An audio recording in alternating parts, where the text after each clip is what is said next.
Not dancing. Ja. Is it on? There we go.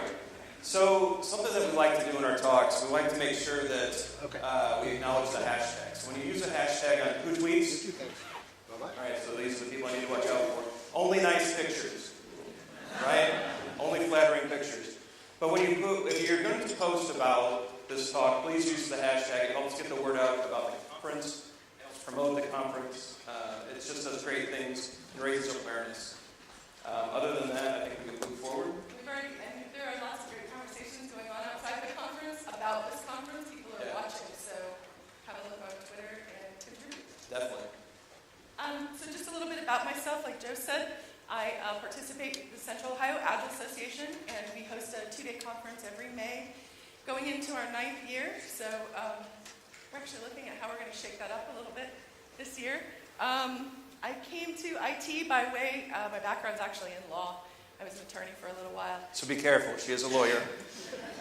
And then made the jump over to IT. And I've been working with teams trying to help them evolve their agile mindset for about 12 years now. When I'm not doing that, I volunteer with the Red Cross. I've been a volunteer with them in various capacities for about 21 years. And I like to cook and then hang out with my dogs. That's me. Nice. So this is me. So the website, the email, the Twitter handle, feel free to reach out anytime. But don't do that. Really love talking about these topics. So if there's something that strikes you as interesting that you want to continue the conversation about, capture that information, feel free to continue. Talk about the podcast on the next slide. And I take way too many tests, and I passed a few of them. If you're taking any of these certification exams, answer C if you don't know. It works out okay. But other than that, just really excited to be here and just want to thank everyone for having us. The next slide is about the podcast. So pretty proud of this. It started as a bunch of friends getting together on Skype and just talking about Agile. Kind of, coaches need therapy sometimes. And we decided to record it one day. It was actually Don Gray. I don't know if Don's in here or not, but he said, hey, why don't we record this and post it? And it's turned into the top Agile podcast on the American versions of iTunes. I can't claim South Africa that it's the top Agile podcast, but probably is, thanks Oz. But in America, it has become a pretty neat thing. If you haven't listened, please give it a listen. If you like it or don't like it, let me know. Let's talk about it and see if we can inspect, adapt, and improve. So this is a different kind of keynote. And so what we do, well, think about a normal talk.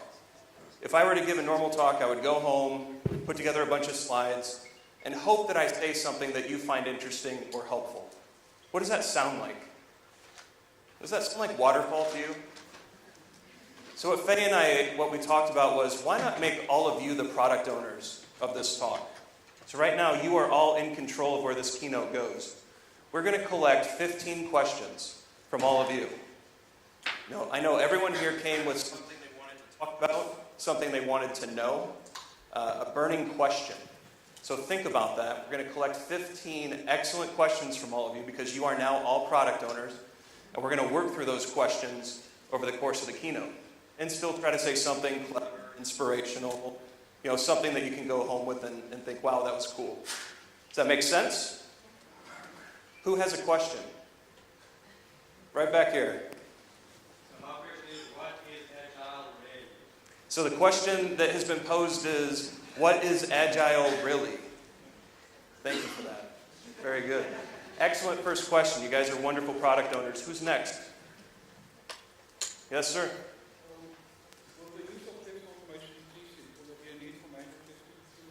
So with the proliferation of automated testing, will we need manual testers in the future? It's a great question about testing. Who else? We only have 2. We cannot begin the keynote until we have 15. Sir. So Scrum Masters and Agile coaches, we all effectively change agents. But with transformations, why is change always missing? Why is change always missing? Okay, so during transformations, how do we create change? Is that a fair, or why is it missing? We'll stick with why is it missing. Why is change missing?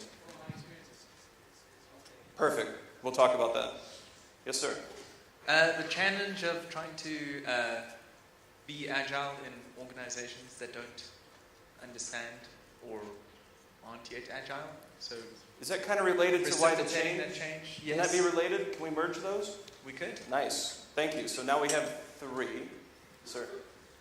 I was wondering if Agile is applicable outside of IT and so where. So the question is Agile applicable outside of IT?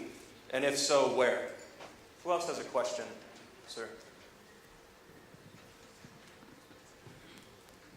Hi, I just want to know what's beyond Agile.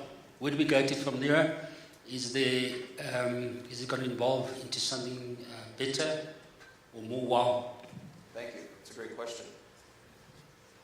All right, now we're getting the hang of the format, right? Excellent. I'll come over and help with these. Where does a project manager fit into an agile environment, or a Scrum environment? Thank you. So where does a project manager fit on an Agile team? Who else has questions? Sir. Oh, right here. So I'd like to know what is the similarity or difference between Agile, DevOps, digital, all these new buzzwords that's coming up. Okay. So buzzword bingo is a question. Who else had? We'll go right here. Yes, ma'am. Oh, there you go. Hi. He's fast. Yesterday, you're very fast, thank you.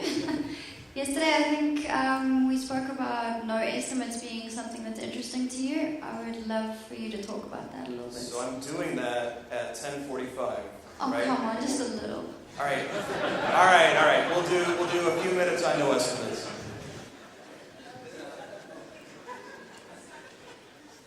Just a few. Okay, so my question is around Scrum versus Kanban. Which one would you prefer over Sure. the other? We're going to have that battle. Excellent. I think we had a question here. Yes, ma'am. You can tell me and I'll repeat if you like. Oh, okay. Oh, no, we have a mic. Excellent. Thank you, Regina. My question is, if you have a team that sits in different places, not co-located, how do you do Agile? So, Agile with distributed teams. Great question. Faye, how many do we have?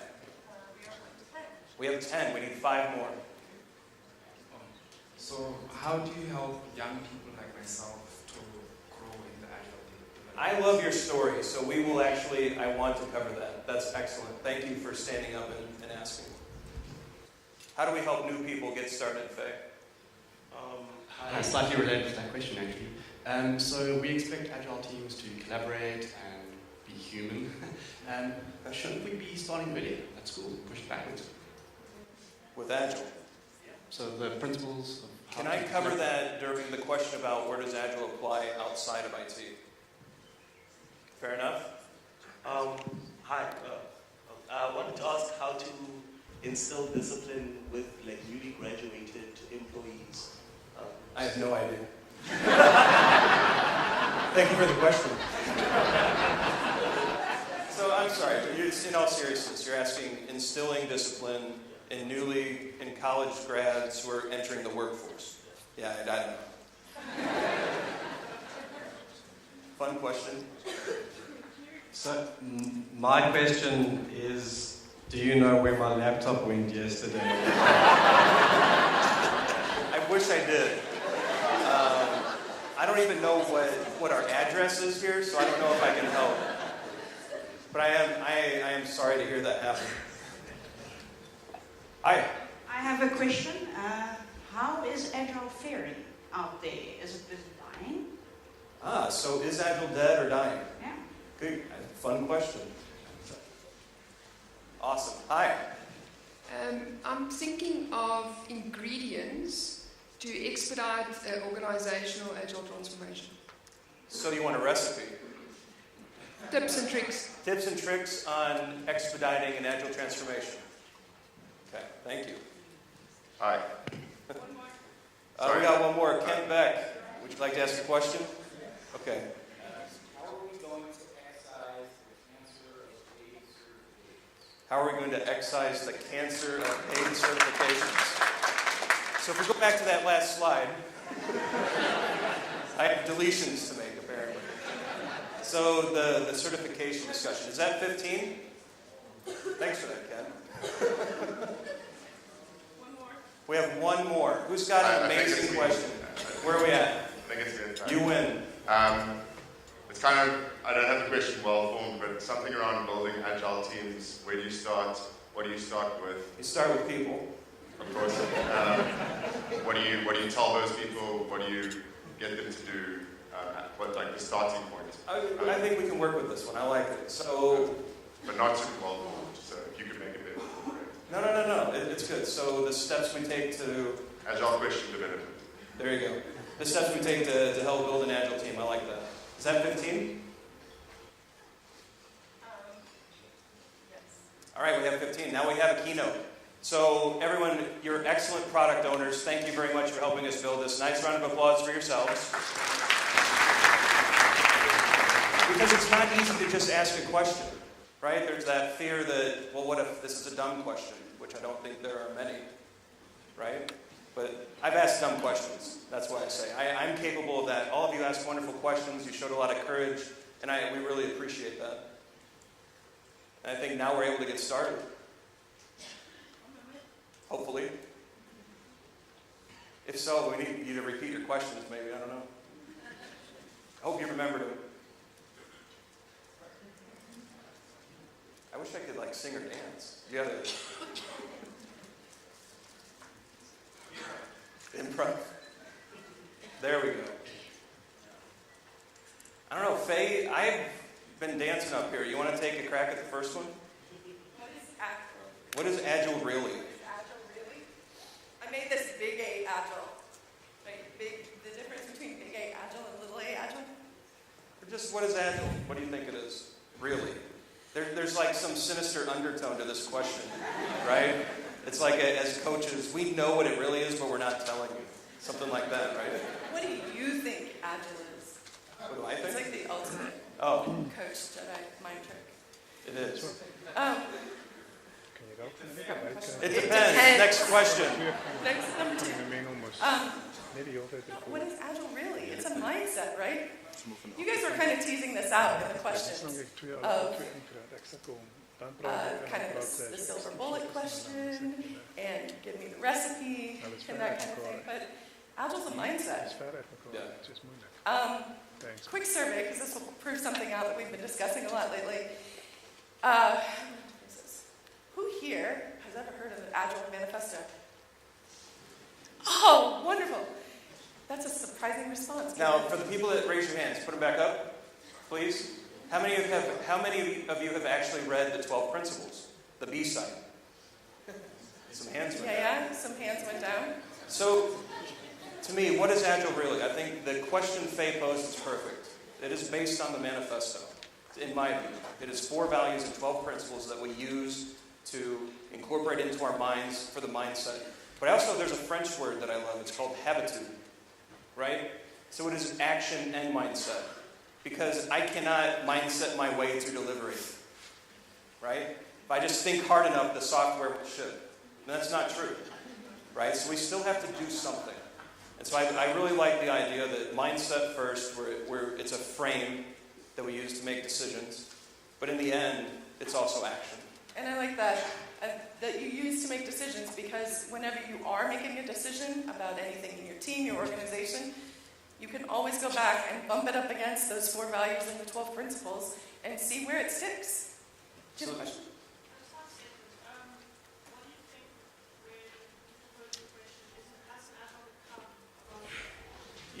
It's an overloaded term, right? And it's an abused term. And that's why we try to keep it very simple.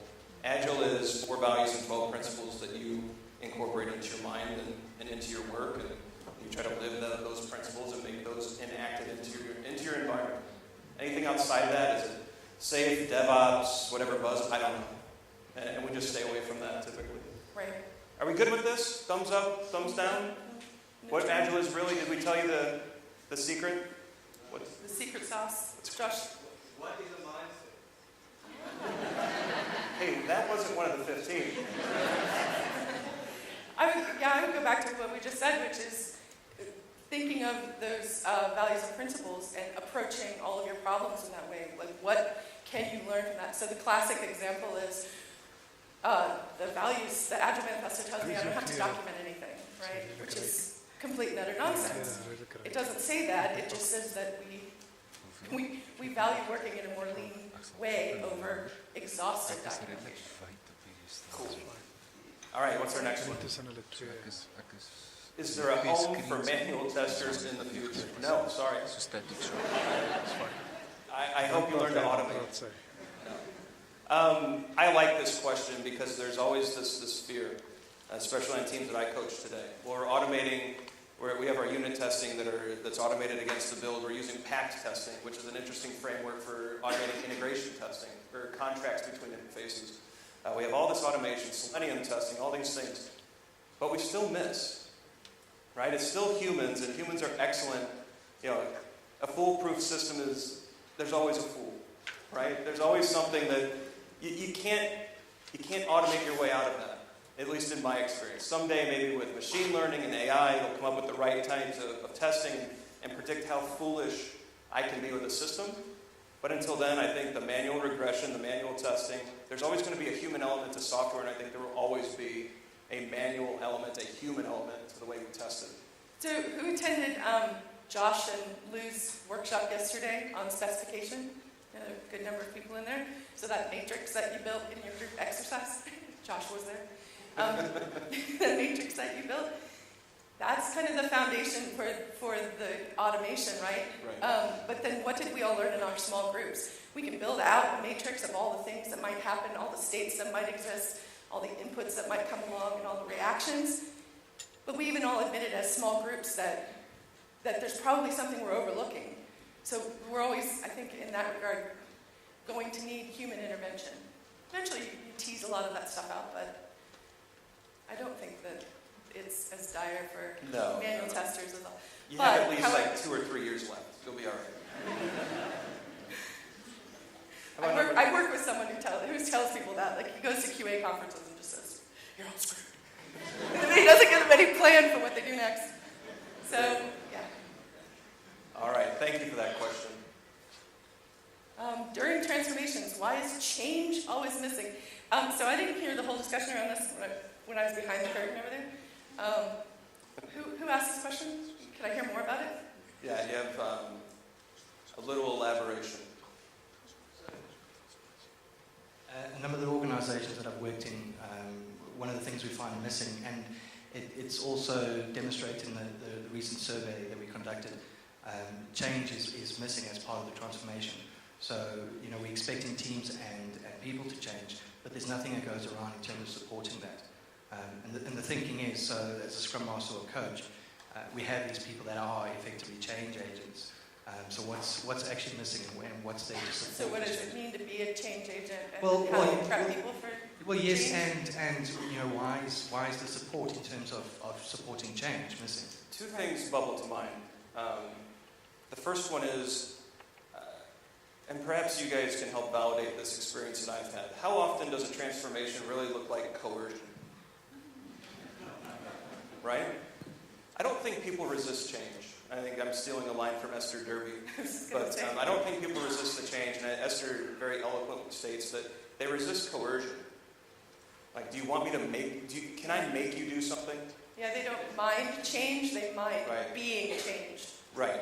And so I think a lot of the times when you see the transformations, it's top down. You are all Agile now. By the power of my CSM, I have made you a Scrum Master. Now go forth and do good. But did anyone bother to ask, did this person, I'm just picking on you, I'm sorry, did she want to become a Scrum Master in the first place? Was this person happy as a project manager, which we'll talk about in a little bit? So I think the first problem is coercion, right? And the second one, a transformation assumes there's an endpoint, right? We're going to bring the coaches in for 6 months, you're transformed, and now they go away and we're done.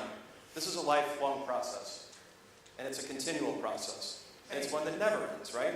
Yeah, I have kind of grown to hate that term transformation, just for that reason. Yeah. It implies that, like poof, like there's some end state at which point you are agile and you have nothing else to learn or adapt.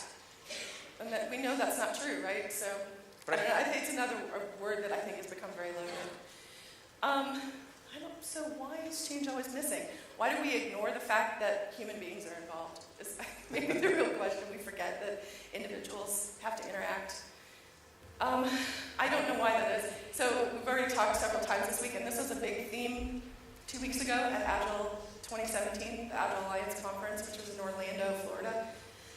There was kind of some chatter on Twitter and then out in the crowd of this conference has become so much touchy-feely human interaction stuff, and where's the hardcore, how do I just do Agile? There was a lot of hugging. It was interesting. Yeah, which I couldn't get down the hallway without 4 hugs. Yeah. It was really kind of awesome, but I got used to it. But I like that assertion that somehow doing Agile is separate from interacting as human beings, right? Well, one, maybe it should be the largest part of the program because it's the very first thing mentioned in the manifesto. I have to believe that it was written that way on purpose, and it's front and center. But also, that's the hardest part, right? Figuring out how to interact with one another, that's the hard part. You can learn how to write code to automate tests. Learning how to interact with your neighbor on your team is the hard part. Yeah, and I think that's the big point. I think these are new skills. These new skills are difficult. It's not trivial.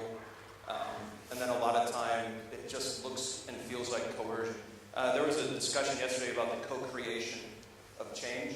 And I think that's very powerful. This co-creation of this talk. You're now all invested in this talk because some of your questions are going to be discussed, right? Why don't we co-create change in our places of work and give people that skin in the game that we learned about yesterday, that make them a part of it, right? They have consequences of the actions that we're taking to transform. Let them actually have some input and influence. And I think that's often the part that's actually missing too. Yeah, that loss of control, or that sense of loss of control, is problematic in any interaction we have with one another. So the more the team is involved in creating what they're doing, the better. What do we have next? Is Agile applicable outside of IT? And if so, where? No, it isn't. So next. Actually, there's... Yes, it is. Yes, it is. There's a really cool story at Agile 2017 actually about schools being run using Scrum. Now, this isn't... I like Scrum. You don't have to like Scrum. But to watch kids do their daily Scrum in the morning and then to reflect on their work at the end of their day, right, through both a review and a retrospective, is phenomenal. These children are co-creating their education, and they're learning how to successfully inspect and adapt at a daily level about what they're learning, how they feel about their learning, how can they improve their learning. Very, very powerful. So yes, I think the principles and practices and values apply in many places, but it's also very contextual. What do you think, Faye? I would agree. I think it's applicable anywhere that you need to inspect and adapt and not rely on a long-term plan to be set in stone. Right. So that's pretty much anywhere that's a business, right? Or a household or a nonprofit, I think. Yeah, my 4-year-old is very good at moving Post-its across a Kanban board, right? And he knows once the Post-it gets to the end, he has iPad time. So he gets the reward. He gets the reward. That little ding inside his brain that says, reward time. But yeah, it's an important question, and I think anywhere where you want to sense, probe, learn, or continually, all of these things fit. And I think that's, our world is complex, and so I think Agile fits everywhere within the world. So great question, though. Yeah, earlier this morning, too, I was talking to someone who is a younger person, new to IT, new to the workforce, actually, and he mentioned, I just don't understand waterfall. And I said, and why we ever work that way? And he was like, yeah. I find a lot of younger people... I don't either. I don't know why. Yeah, me either. But I think especially a lot of younger people, it's just not necessarily a common sense way of working, right? To set out a plan for months, years in advance. So I know, I bring up Ryan's brother. Ryan's brother is a fellow attorney. And he's looking at the longevity of their legal practice as they bring in new younger workers, people who are new to the attorney workspace, he's looking at keeping that workspace vibrant in order to retain them. And he's looking at agile practices or agile mindset as a way of keeping them engaged, rather than squirreling them away in a library to do all the crap work that no one else wants to do. How do you keep them involved and help them retain some of that control? So how do we do? Are we good with this one? Thumbs up? All right. What's next? Will Agile evolve? Who feels that Agile is not evolving, that we're kind of stuck? Okay, one hand. Is the person who asked the question? 2, 3, 4. Okay, so a handful. What's next for Agile? I don't have a crystal ball, so I don't know what will eventually disrupt Agile, replace it, or if it gets replaced. I think what was brilliant about the way that they framed the manifesto itself is that it was really a check-in, right? So at this point, we've discovered these ways, and so what that means is continually evolving, and we're continually learning, and inspect and adapt. And so Agile is moving forward and changing whether we like it or not, right? And it will continue to do that until it exceeds usefulness, or we go too far, or not far enough and something replaces it.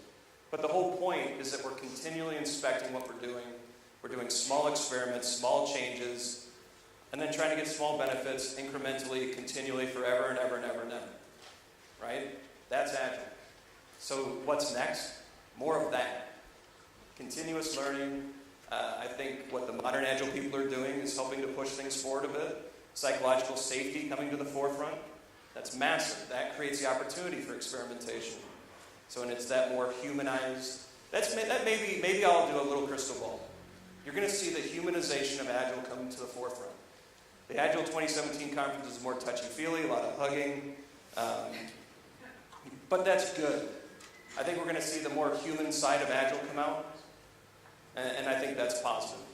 So, pick on Kent. What were the 3 things that Kent taught us yesterday? What was the first thing? Shorter cycles. Right. Second was be kind. And the third was? Be honest. Yeah, so those last 2 especially sound a lot like be a human and treat other humans as humans. Yep. And it's a pretty broad framework, right? Be kind and be honest. And as we discussed, there is that whole exercise in being kind in your honesty. Trust me, that's an exercise for me as well. At times, I have to coach myself through situations sometimes. But there's real learning in that space too, right?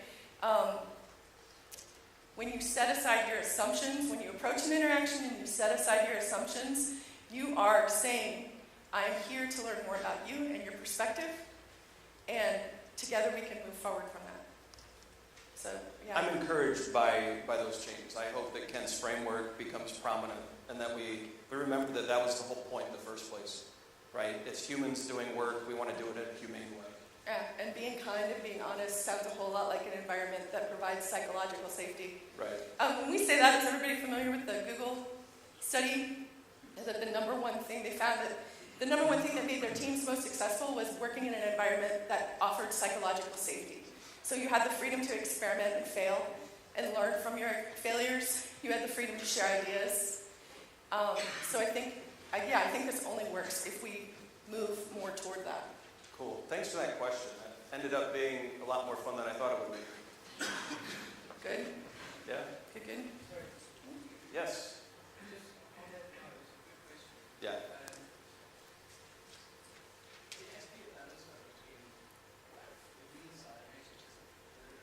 Yeah.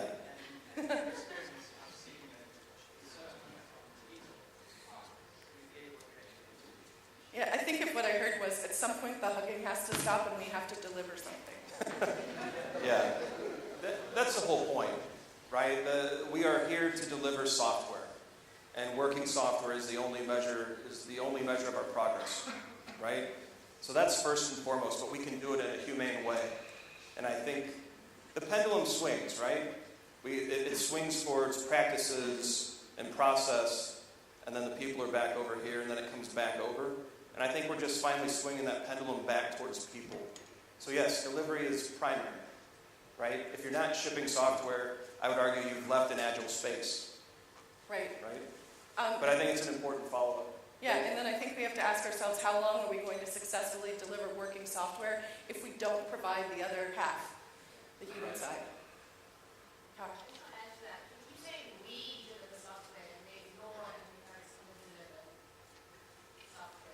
Can you say that? Delivering software, we say we deliver software. The we part is a small word. Yeah. It's the in the first sentence. word. Yeah. Right. We deliver software. Cool. Yeah. Where does a PM fit on an Agile team? What'd you say between the tester and who? Between the tester and the PA. Done. There's a spot at the end of the table. It's a good question. Outside the room looking in. Banging on the glass. Why are they always banging on the glass? I don't get it. Ken Schwaber has a quote that I first heard and laughed and then cringed and then laughed again. He says a PM could be a tester, maybe. Maybe. But then, no, that's a horrible idea. So I was a project manager. So my career started as developer. So I spent many, many happy years developing Java. And once you become good at delivering projects, they say, hey, why don't you manage projects? And I made an interesting decision to do that. And then as a project manager, went into management, and then eventually coaching and Scrum Master, and moved through all those things. Moving from the PM, it's hard. If you want to stay a project manager, there are things you can do to support a team. But it's those outside administrative things, because you're no longer directing people on how to do their work. And that's difficult. Now, a PM can move to a Scrum Master if they can adopt that servant leadership attitude. That's really, really hard. I used to give a talk where I had a slide. Remember, is Shawshank Redemption a movie that's watched here? Yes. So remember how Anthony... Ohio. What's that? Filmed in Ohio. Nice. Filmed in Ohio. So everyone remember how our main character, Anthony Dufresne, escaped from the prison crawling through that pipe of sewage? That's how I felt during my transformation. Right? I went from project manager to Scrum Master. I'm crawling through this pipe, but you get out and eventually you're clean. And that's awful, isn't it? She's not happy. I think there's a role. If you're going to transition, Scrum Master is a route.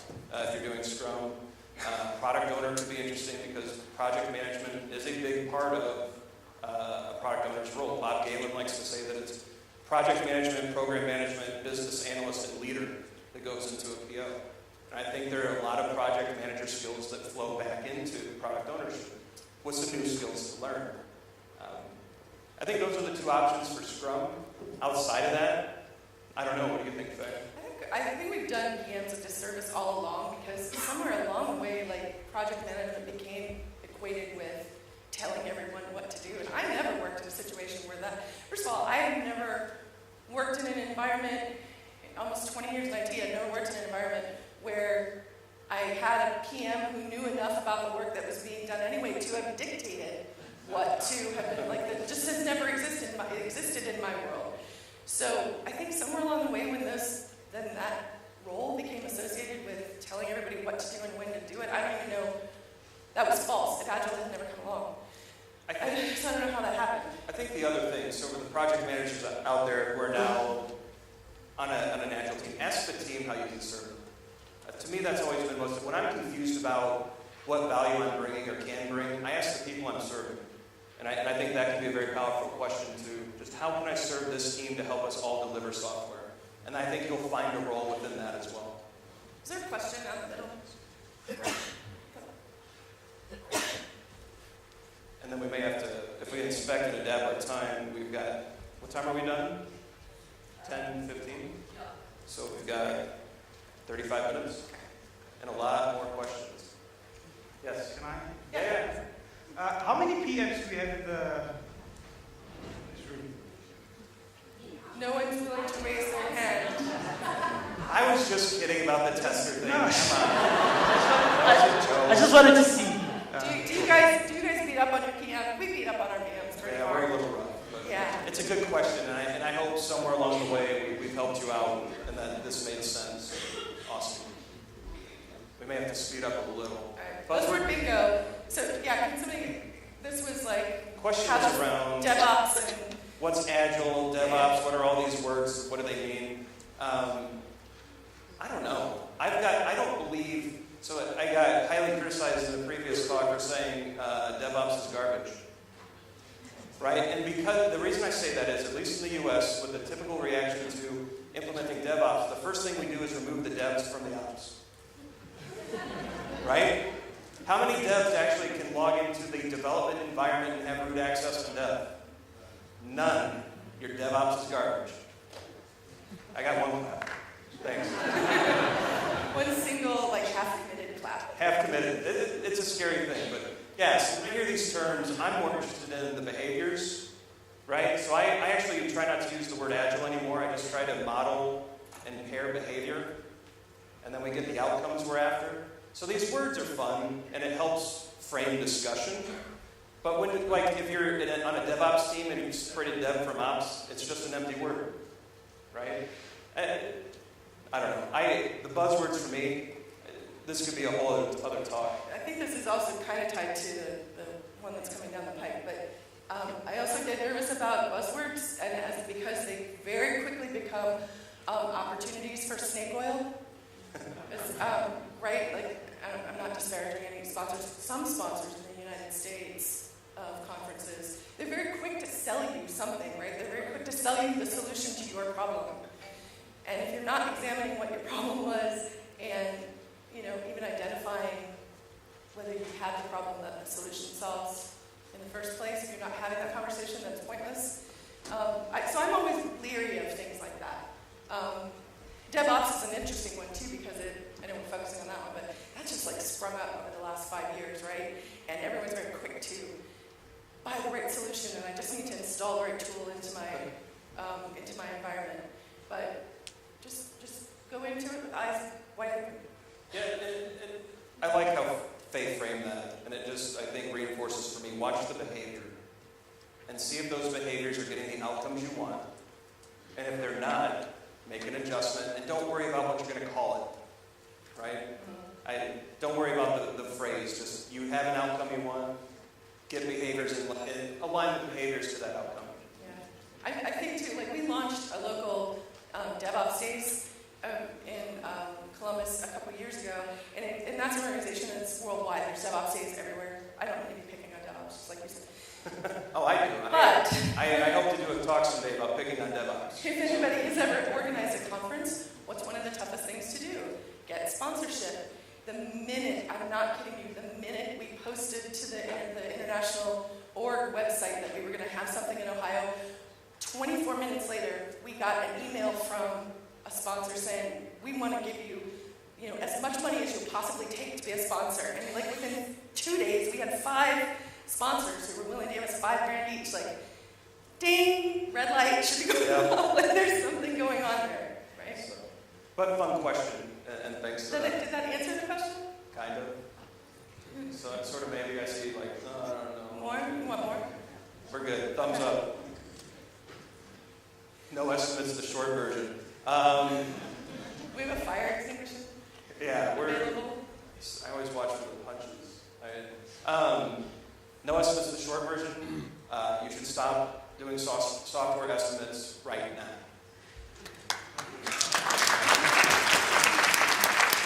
All right, next one.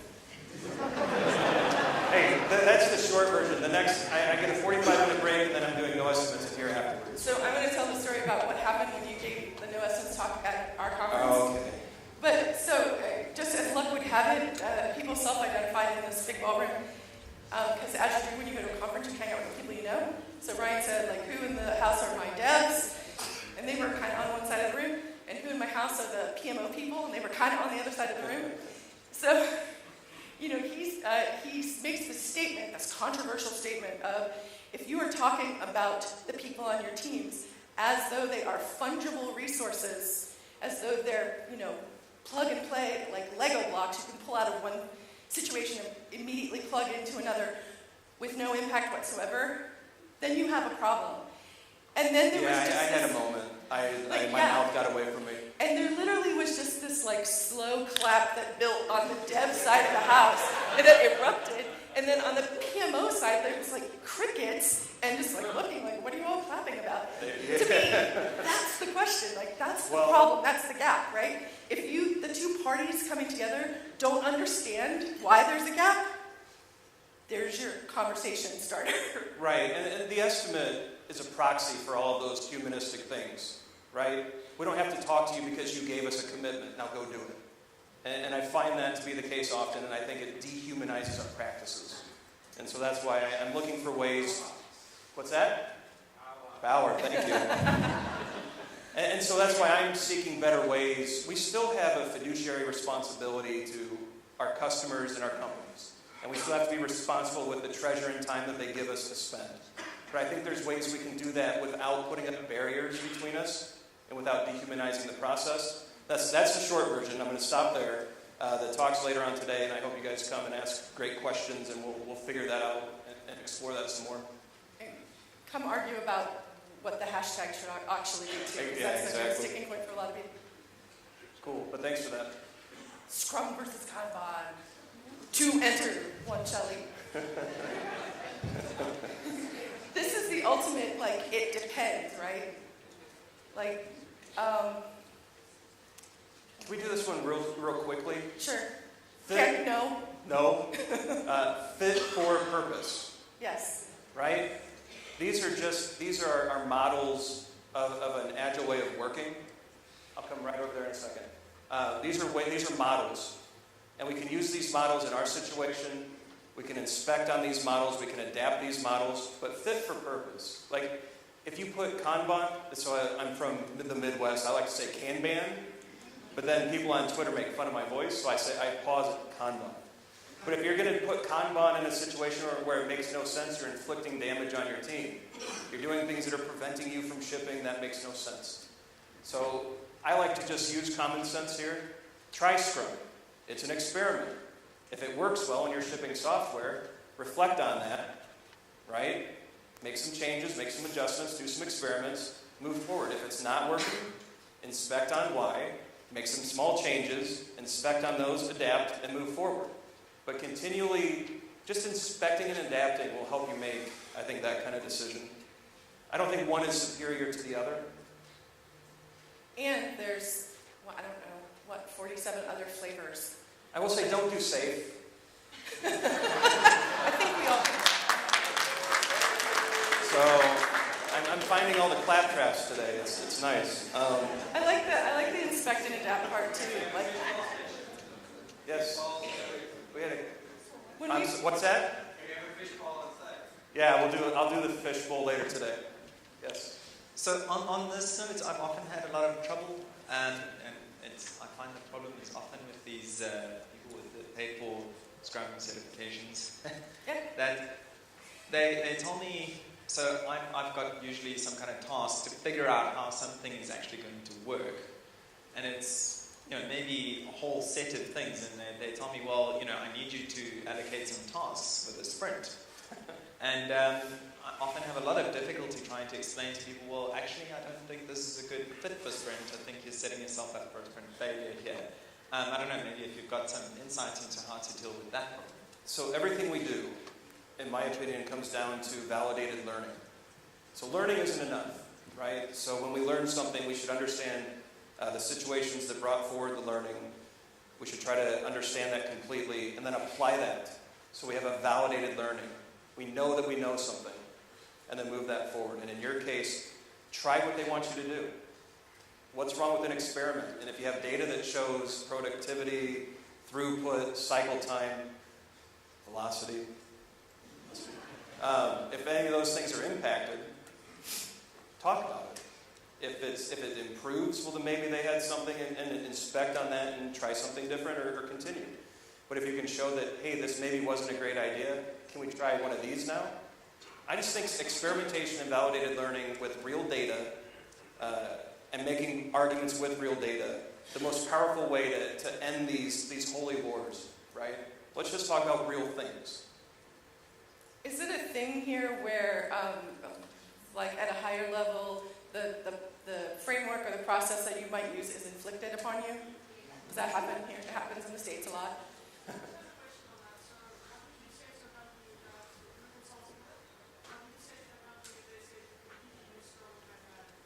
So what would if I were a consultant and I were at a company? I'll go. I say this every day. Like, all right, you got it. It's the fit for purpose. Like, yeah. Why are we doing this?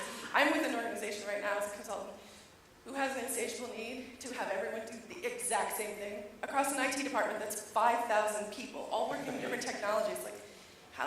That all sounds crazy. Everybody laughed. That sounds crazy, right? No, perfect sense. It sounds like safe.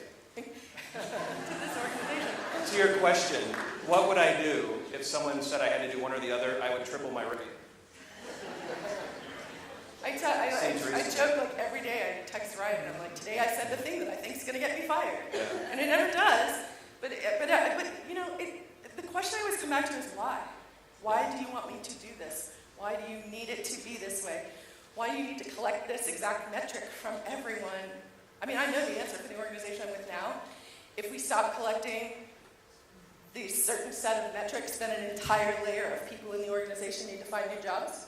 Like, we've created a layer of people whose job is to create new metrics and try to track them. Like, how silly is that, right? But the answer to your question, at least question 9, is the answer is Scrum.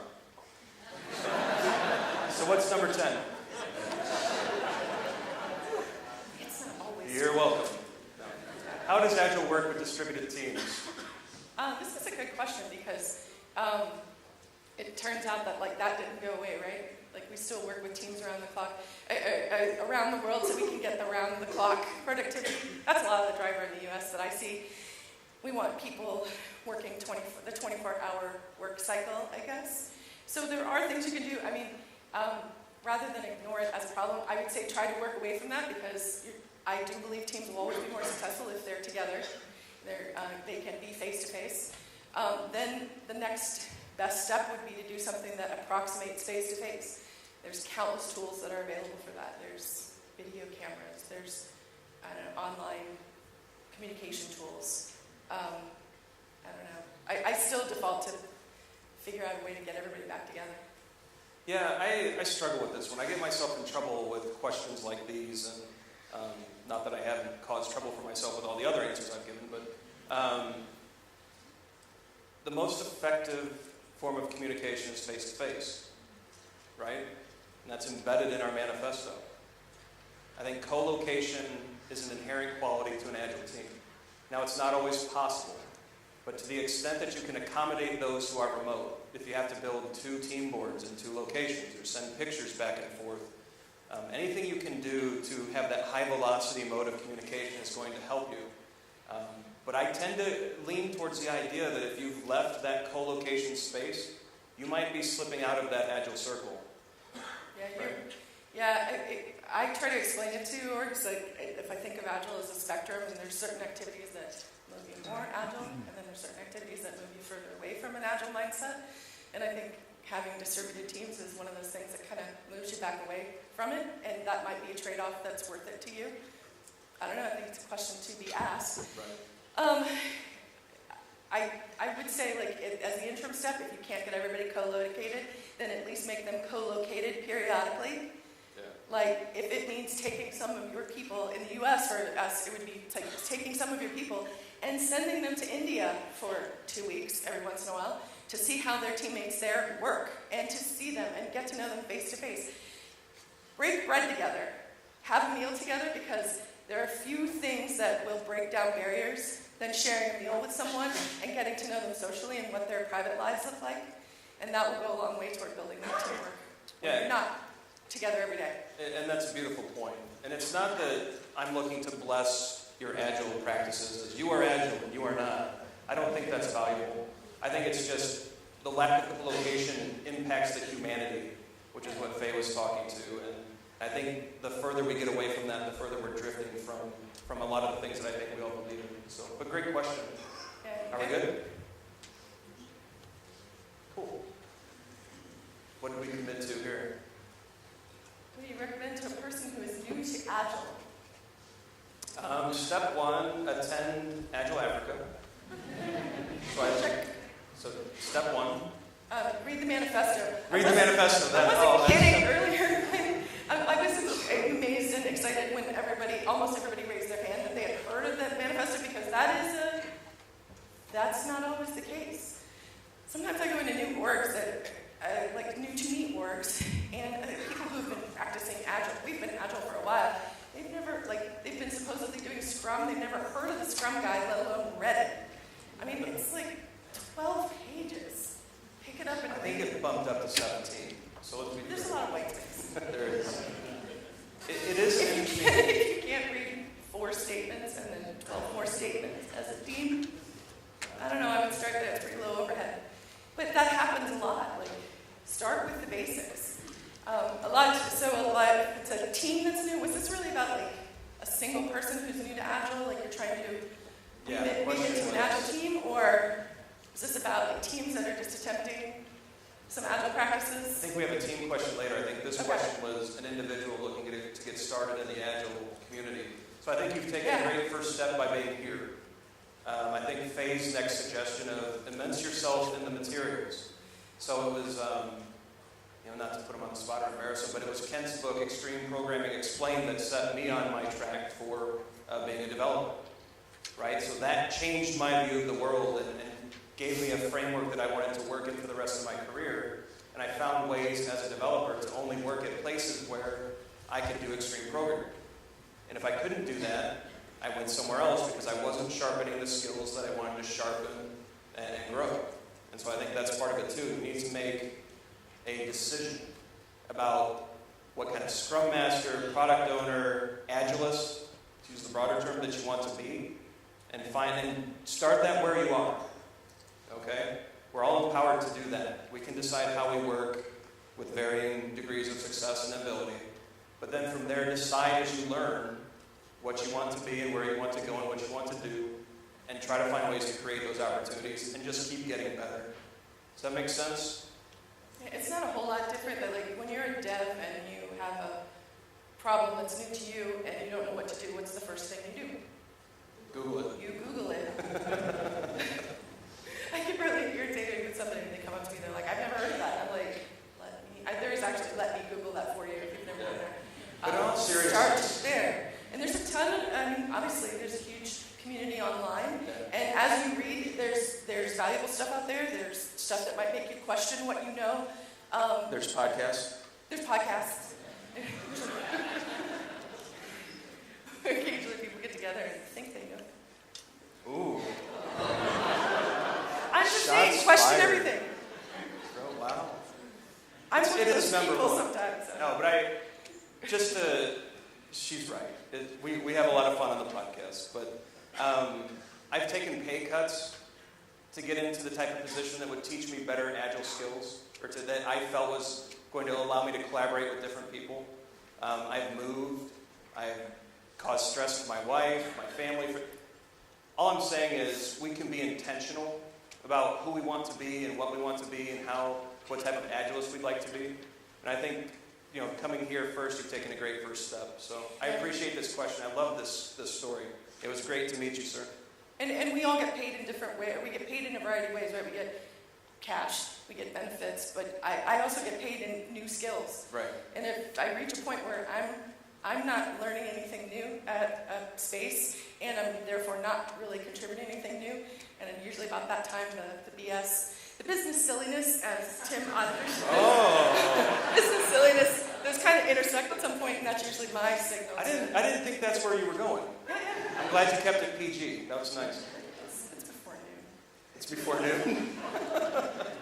Yeah, we haven't started drinking yet, so we're not swearing. But, no, what's number 12? What happened to Josh's laptop? This is sad. This is woeful. But it's definitely a lesson in if you're ever presenting somewhere, you keep that presentation you've got. Yeah, you keep that presentation in multiple places so you don't have to rewrite all your slides at the last minute. No.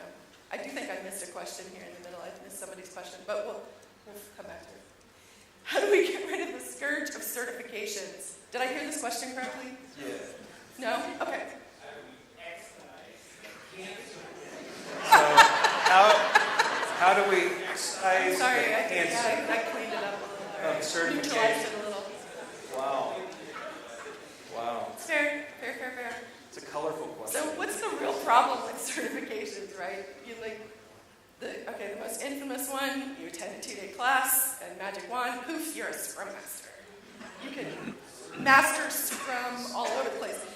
Right, and does everybody know this, that for a while, with one of the certifications, you didn't even have to pass any kind of assessment. You took an assessment, you could get every question wrong and still have your certification. Like, I would explain that to people, like, well, it doesn't mean what you think it means. You had to have a pulse. Right, you had to pay your $1,500 or whatever it was. Right. So you had to be coherent enough to do that or have someone do it for you. I don't know.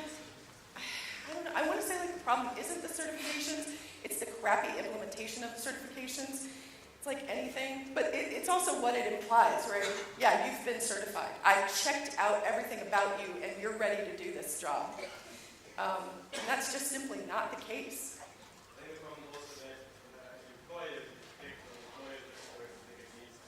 Yeah.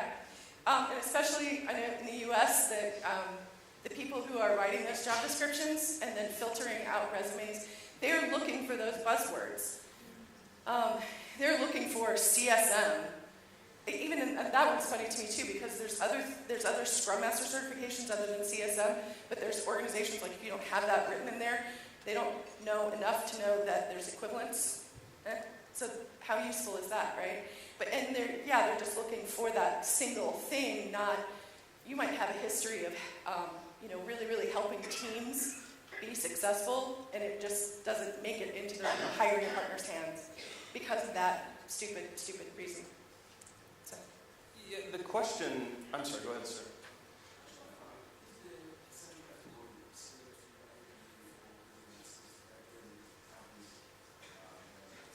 Yeah, good question. So Agile certification bodies, that's almost a good, like, over drinks. Yeah, there's two key ones. Scrum Alliance. Well, yeah, I'm aware of the Scrum certifications, so let me frame it like that. Scrum Alliance and Scrum.org, and they provide pretty similar tracks. I think if you dig into it, there's divergence happening between the two. I think one is starting to look at marketing and leadership and business, and the other one is staying more true to Scrum. But both of them are kind of the acknowledged certification bodies. So clearly from the slide that showed my information, I have a lot of certifications. I don't believe that having a badge on a slide is valuable, other than to say this person has done a little bit of research. So I see the certification process as an opportunity to learn, and I enjoy the journey of learning these things and passing the test. But in no way does it replace the 20 years that I've been thinking about software development, and for the past 15 or 16, Agile, right? I mean, it's not a replacement. I see it as a learning opportunity, a learning path. Is it a credential? Absolutely not. My wife has a medical license through our state, and she sat for boards and went to many, many years of school, far smarter than I am, brilliant woman. She has a credential, okay? I have a 2-day certification. I have multiple 2-day certifications. But I've used those to build on my knowledge. And I think if that's the place you're coming from, the certification process can be very fulfilling. If that's not where you're coming from, yeah, we probably need to excise some of this. I was also very fortunate. My 2-day, so Dr. Charles Suschek is a prominent Scrum trainer in the United States.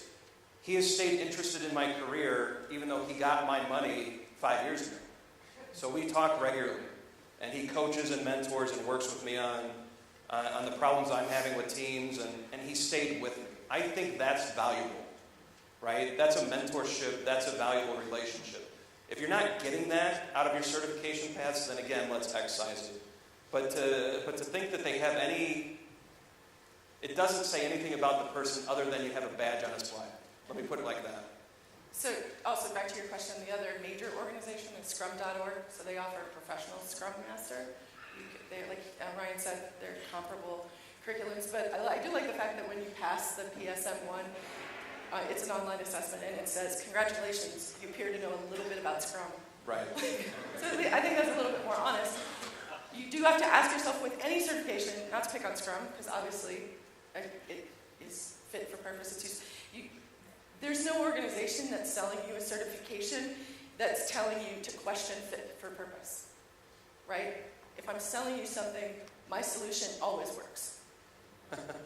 Well, that's ossification, right? So when we have a certification path, it's very expensive to change those materials. It's very hard to change the Scrum Guide because now you have to update all of your trainers. You have to update all of the published materials. Books are going to need new versions. And so that ossification is the danger, right? That we're not advancing practices and models and methodologies and frameworks as quickly as we should because of those costs. And so that is the part, that's where I'm kind of two-minded about this. I have concerns that these ideas won't move forward fast enough because it's amazing that an agile idea like Scrum would suffer from a delivery issue, right? Isn't that fast? I'm going to get myself in trouble on Twitter here, Ken. It's amazing that it's hard to ship a new version of the Scrum Guide. I mean, that just seems odd to me, right? But it is. And so that's the two-mindedness that I have about it. I love the learning. I'm concerned about the ossification. But it's like anything, like you said, like once you have a diploma or a degree or whatever it is, your learning doesn't stop as soon as you have it in your hand. Well, you have to keep going. College is a good point. Who here has a degree that is not related to what you do today? Right? Everything's useful. But did you get something out of the path? Yeah. And so that's kind of how I relate it. Yeah. Did we answer your question of how to excise the cancer that is certification? No. I actually don't have I mean, it requires us to apply common sense, right? And stop and examine our practices instead of relying on a shorthand of certifications. I will don't know if we can do that. I will say, I think the longevity of XP, of extreme programming, first of all, it's just good ideas. It is software craft personship. Did I get that right? Thank you. So that's the amazing part. But the other part, I think, was the decision to not have a certification around it. It was just an idea that's out there that you can learn, expand on, and grow. And I think that's why it is still relevant today, and perhaps why some other things may end up falling off, or have actually fallen off. Yeah. So. Was there another question? To me, I think a lot of it comes back to what we were saying earlier about Lego. Keep your eyes open about whatever you want to update. Right. I just want a T-shirt that says "Inspect and adapt everything." Right. The hardest part about Agile is that you also have to engage your brain. It's just true. There just aren't. I can't just put a pattern down in any organization. That's the next question. There. Yeah. What's that recipe or silver bullet? There are no silver bullets. There is none. So. I don't. What works in it depends. It depends. Jazz hands, it depends. Jazz hands. And it depends on the people who are working together, the work that they are doing, the context that they're working in. I don't know. Too many things to enumerate that all depend and will all influence how you work together, right? And that can change at any moment. If you're working more in a project-based system as opposed to a product-based system, the next project that comes along, how you interact that way, how you want to work as a team will be totally different. If you have a group of people together, and that group of people learns how to work together successfully, and one person leaves, you have a new group of people working together. Even though you didn't add anybody new, that group of people needs to learn how to work together minus that other person. If a new person comes in, you need to figure out how that team works together. And what you were doing before might not work anymore. It changes all the time. There is no one answer all the time. There's no silver bullet. There's no recipe. Anyone who says otherwise is selling you something. Isn't inspect and adapt the recipe? It's an attitude. Inspect and adapt, I think, I think it's more of an attitude mindset. Funny. Where's your laptop? I know. What? I mean, you can troll us, but we have the mics. Right now. It's a good question. For this, Don Gray has actually put a bug in my mind about no silver bullets. So Brooks wrote an essay in 1984 about no silver bullets, and 30-odd years later, we have not solved we haven't solved the essential complication in software development. Right? The complexity, the conformity, changeability. It goes back to our original question. Why do we want to ignore the fact that human beings are involved in this process and things work differently for different human beings? Why do we want to believe that one recipe could come in and solve everything? Right, and it's complex. So there are infinite number of things we don't know. And that's why we inspect, adapt, sense, probe. That's why Keynote exists, because they're just things we don't know. And so when there are unknowns, how could I possibly pretend to put something on top of your organization and say it works? We have to try things. You have to engage your brain, right? We have to observe. We have to try things. Very small experiments frequently. Incremental change, right? And we do that over and over and over and over and over. And just when we think we got it right, someone takes a job somewhere else and changes the whole dynamic of your team, and you have to start all over again, or maybe not all over, but you're still inspecting, adapting, and changing. Someone doesn't even have to leave. Someone has to have a significant life event happen Right. to them, such that when they come to work every day, they're a different person. They're in a different headspace. Like anything like that can happen. So again, we have to just be aware that stuff's happening. Was there a question right in the middle? Yeah. Not really a question, but I think I find myself always going back to the 12 principles. That's sort of my recipe guideline. And when I find something that's confusing, I go back to them, I read them, and then I can apply it to the organization and sort of inspect and adapt on those. Perfect. Yeah, and I actually started to think, so I don't think I actually came back around to it. What's one of the other big principles that I feel like gets overlooked all the time? That whole self-organizing team. Like, trust your teams to decide for themselves what works best. Well, and I wonder, I go back to estimates as a proxy for something else. I wonder if, in some ways, our frameworks a proxy to not have to just talk to each other, to not have to inspect and adapt. Are we setting up these barriers, not even knowing that we're preventing this communication? So I think that's something that I think about a lot too. Is this practice something that I believe in so strongly? Is it truly essential, or is it actually an inhibitor to agility? And I think that's why I like no estimates. That's why I think no projects is interesting. All of these abstractions that we've created are potentially dehumanizing. And so that's why it's a great question about recipes and silver bullets. Talk to people. Inspect and adapt. We say this, it's like a broken record. But the more you get with the teams, the more you discuss, the more you ask, the more you explore, I think the better off you'll be. Was there? I just want to say I completely agree with your estimates. What's that? I completely agree with your estimates philosophy. And I just want to say something that I got when I initially started off as a Scrum Master is what's the worth of you in the project?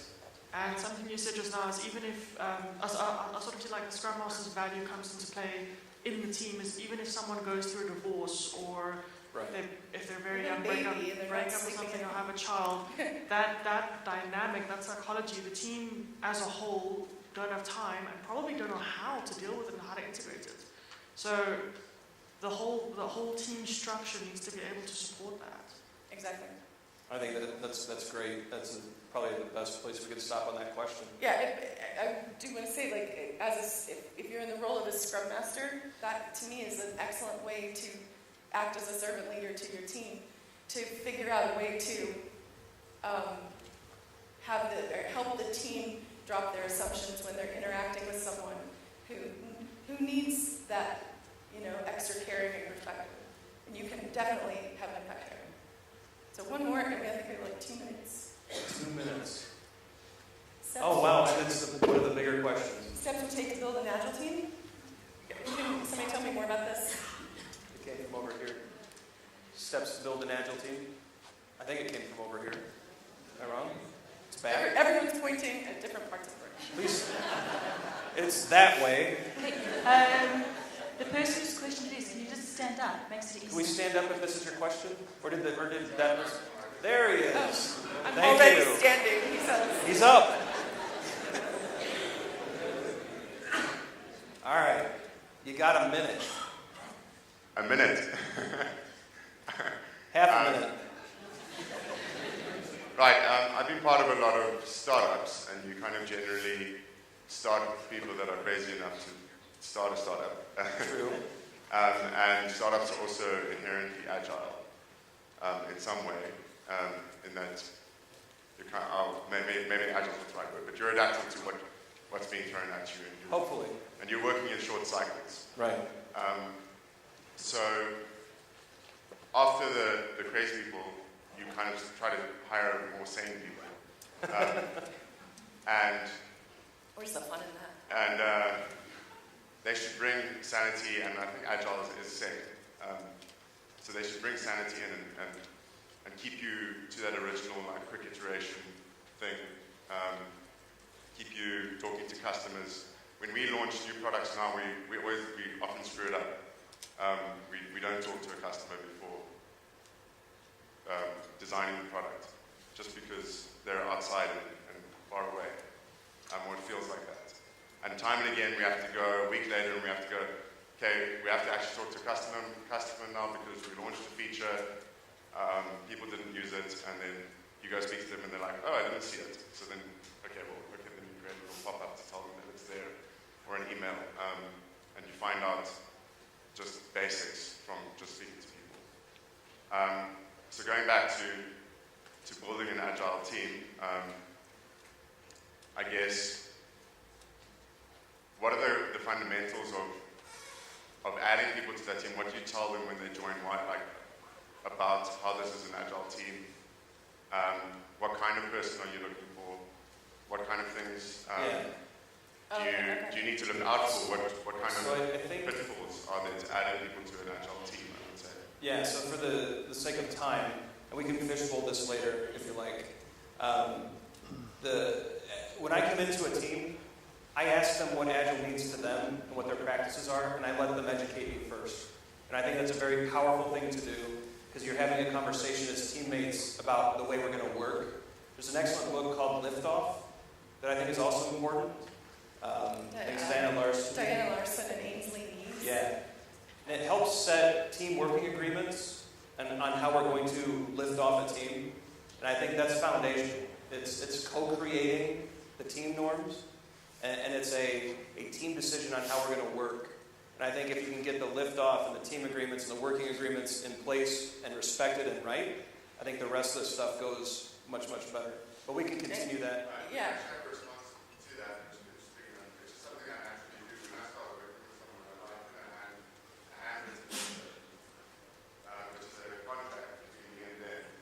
And I tell them, I'm really committed to working with you. This is what I want to achieve with you. This is what I'm willing to put in. This is where my boundaries are as well. Well, you have a better answer than I do. That's not fair. No, it sounds like you're on an amazing path, that you're respecting that type of agreement. And I think that is a great first step to building these Agile teams. I like the idea of fishbowling that later, just sort of brainstorming some ideas of that. We're going to get the hook, though. Yeah, are we getting the hook now? But thank you, everyone. You're excellent product owners. We appreciate your questions, and thank you so much.